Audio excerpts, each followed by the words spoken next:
One morning I heard a knock at the door. Nothing unusual, just a quiet knock. But when I opened it, I saw my sister. The same sister who died 10 years ago. She stood there like nothing had happened. Same eyes, same voice. She even said my name like she used to. I was frozen. It felt like a dead person had come back to life. Like time had snapped in half. I couldn't move. I couldn't speak. And then she smiled, softly, like she belonged there, and said, "It's me. I came home." And that's when it all began. My sister Sarah was 20 when she disappeared. It was a Saturday night. She'd been at a friend's party, drinks, music, nothing wild. She texted me when she was heading home, said she was fine. That was the last message anyone ever got from her. She never made it back. No trace, no phone, just silence. The police searched for months. Flyers, interviews, late-night calls from people who thought they saw something, but nothing.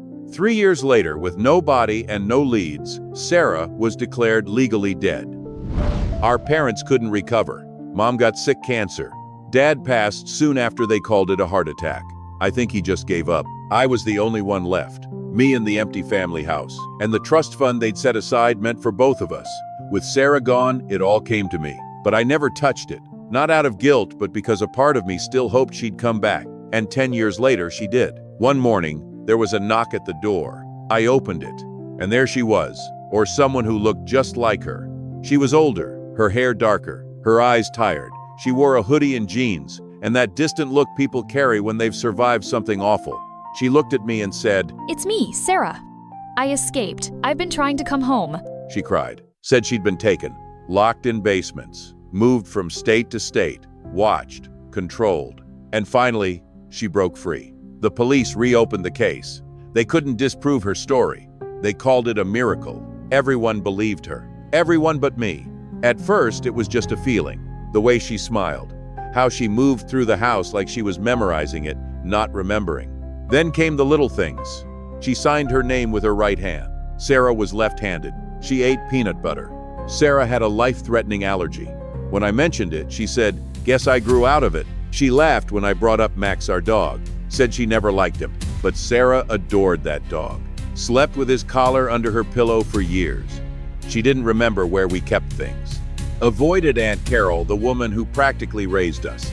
People told me I was being paranoid. That trauma does things, but it didn't feel like trauma. It felt like a performance. And then, one night, she went for a walk and left her laptop open. Her desktop was a mess of folders and tabs.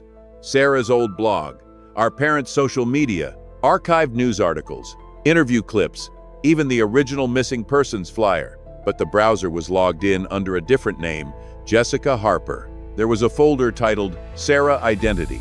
Inside were notes, timelines, photos, documents with phrases like, "Say this if he asks about the dog. Avoid Carol. Say you don't remember her." She hadn't remembered Sarah's life. She'd studied it. That night, I copied everything, saved it all to a flash drive, printed the key pages. The next morning, I went to the police. They didn't believe me, not at first. But once they opened the files, read the notes, saw the fake accounts, they understood. Jessica Harper wasn't new to this. She'd used other names, joined grief groups, tried this before, but never this far. She had already filed to reopen Sarah's estate, had a lawyer, an appointment at the DMV. They arrested her the following week.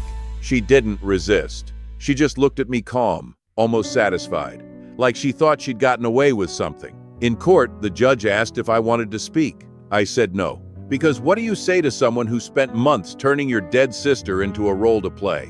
She didn't just steal Sarah's name. She stole our grief, our healing, our last, fragile hope. And now I know the truth. Sarah is gone. And somehow, that truth hurts more than the lie ever did.